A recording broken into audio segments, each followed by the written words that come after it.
வணக்கம். இன்னைக்கு நாம ரொம்ப முக்கியமான உலக அளவுல நடந்த பல சுவாரஸ்யமான நிகழ்வுகளை பத்தி பார்க்க போறோம். ரொம்ப சிக்கலான தகவல்களை கூட உங்களுக்கு ஈஸியா புரியற மாதிரியும் மறக்காத மாதிரியும் ஒரு சூப்பரான தொகுப்பா இப்போ நான் உங்களுக்கு விளக்க போறேன். வாங்க நேரடியா விஷயத்துக்குள்ள போகலாம். இந்த தகவல்களை நாம 4 முக்கிய பிரிவுகளா பிரிச்சிருக்கோம். 1 தேசிய பாதுகாப்பு மற்றும் மேம்பாடு. 2 செல்வம், வங்கி மற்றும் சந்தைகள். 3 உலகளாவிய விளையாட்டு மைல்கற்கள். கடைசியா முக்கிய தினங்கள் மற்றும் மரியாதைகள். சரி, முதல்ல நம்ம முதல் பகுதியான தேசிய பாதுகாப்பு மற்றும் மேம்பாட்டுக்குள்ள நுழைவோம். இப்போ மகாராஷ்டிராவில DRDO பண்ணிட்டு இருக்கிற ஒரு பிரம்மாண்டமான அப்கிரேட் பத்தி பார்க்கலாம். பல வருஷமா நம்ம பயன்படுத்திட்டு இருந்த பழைய BMP-2K வாகனங்களுக்கு குட் பை சொல்லிட்டு இப்போ 65% உள்நாட்டு பொருட்களால உருவாக்கப்பட்ட புதிய கவச வாகனங்களை களமிறக்க போறாங்க. இது சீக்கிரமே 90% மாறப்போகுது. இது நம்ம ராணுவத்தோட பலத்தை எந்த அளவுக்கு உயர்த்தும்னு யோசிச்சு பாருங்க. அடுத்ததா வானிலை அறிக்கை பத்தி பார்க்கலாம். மகாபலேஸ்வர்ல சுமார் 1400 மீட்டர் உயரத்துல ஒரு புதிய எக்ஸ்பேண்ட் டாப்ளர் ரேடாரை அமைச்சிருக்காங்க. இது சாதாரண ரேடார் கிடையாதுங்க. மேற்கு தொடர்ச்சி மலையில மழை, புயல், மேகங்களோட நகர்வுகள் எல்லாம் ரியல் டைமா, அதாவது உடனுக்குடனே துல்லியமா கண்காணிக்க இது உதவும்.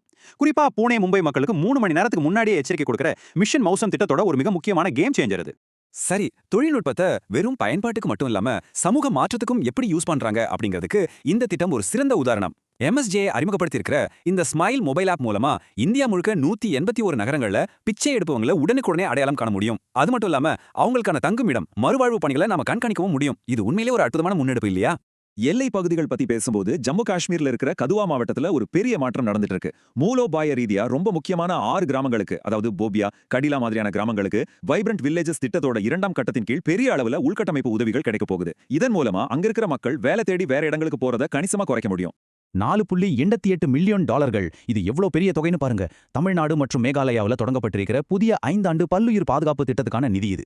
தமிழ்நாட்டில் சத்தியமங்கலம், மேகாலயாவில் கரோ ஹில்ஸ், இந்த பகுதிகளில் உள்ளூர் மக்களோட உதவியோட இயற்கையை பாதுகாக்கவும், அதே சமயம் கிராம பஞ்சாயத்துகள் மூலமா அவங்களுக்கு நிலையான ஒரு வாழ்வாதாரத்தை உருவாக்கவும் இந்த நிதி நேரடியாக பயன்பட போகுது. இப்போ பொருளாதார பக்கம் நமது கவனத்தை திருப்புவோம். பகுதி 2 செல்வம், வங்கி மற்றும் சந்தைகள்.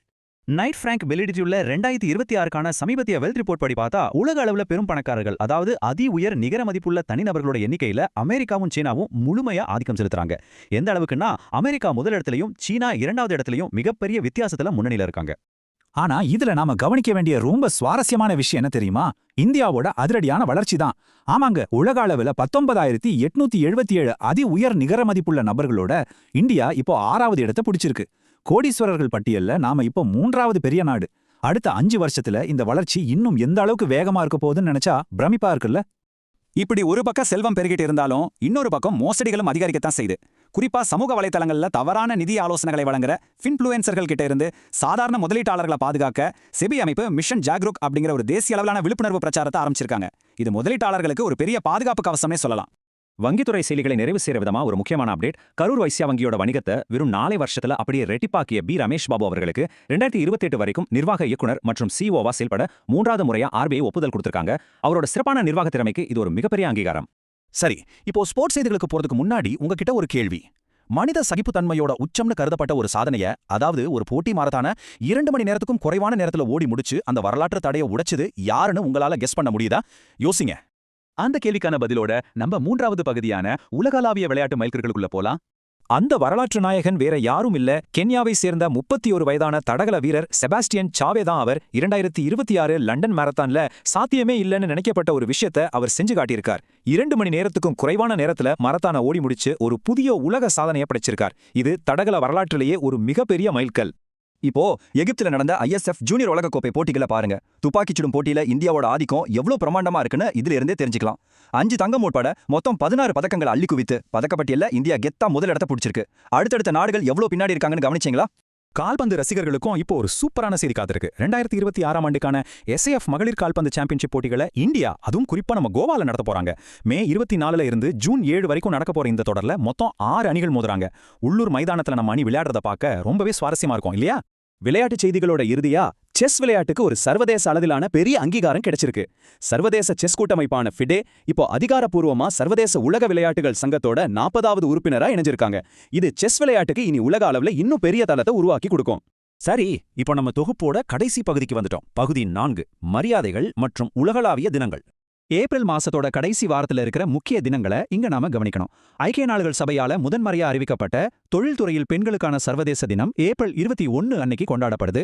அது மட்டும் இல்லாம ஏப்ரல் 25 அன்னைக்கு உலக மலேரியா தினமும் சர்வதேச பிரதிநிதிகள் தினமும் அனுசரிக்கப்படுது. இந்த தினங்கள் எல்லாமே உலகளாவிய விழிப்புணர்வுக்கு ரொம்பவே அவசியமானவை. இந்த தருணத்துல இந்திய புகைப்பட எதிரியலின் தந்தை அப்படின்னு போற்றப்படுற ரகுராய் அவர்களுக்கு நம்ம ஆழ்ந்த மரியாதையை செலுத்துறோம்.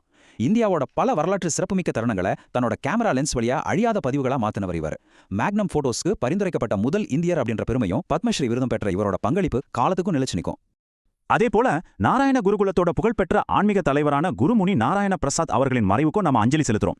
தத்துவம் மற்றும் வேதாந்தம் குறித்து 130க்கும் மேற்பட்ட புத்தகங்களை எழுதியிருக்கிற இவருக்கு 2024ல பத்மஸ்ரீ விருது வழங்கப்பட்டது. அவரோட இந்த பரந்த இலக்கிய படைப்புகள் இனி வரும் பல தலைமுறைகளுக்கும் கண்டிப்பா ஒரு வழிகாட்டியா இருக்கும். இன்னைக்கு நம்ம தேசிய பாதுகாப்பு, பொருளாதாரம், விளையாட்டுன்னு பல துறைகள்ல நடந்த மிக முக்கியமான நிகழ்வுகளை ரொம்ப தெளிவாகவும் விரிவாகவும் பார்த்தோம். இப்போ உங்களுக்கான நேரம். இந்த உலகமே பாதுகாப்பு, செல்வம், மனித ஆற்றல்னு எல்லாத்துலயும் இவ்ளோ வேகமா முன்னேறிட்டு இருக்கிறப்போ இன்னைக்கு நாம தெரிஞ்சுக்கிட்ட இந்த தகவல்களை உங்களோட சொந்த வெற்றிக்கு நீங்க எப்படி பயன்படுத்த போறீங்க யோசிச்சு பாருங்க. இந்த தொகுப்பு உங்களுக்கு ரொம்பவே பயனுள்ளதா இருந்திருக்கும் நான் நம்புறேன். மீண்டும் இதே மாதிரி ஒரு சுவாரஸ்யமான தொகுப்போட சந்திப்போம்.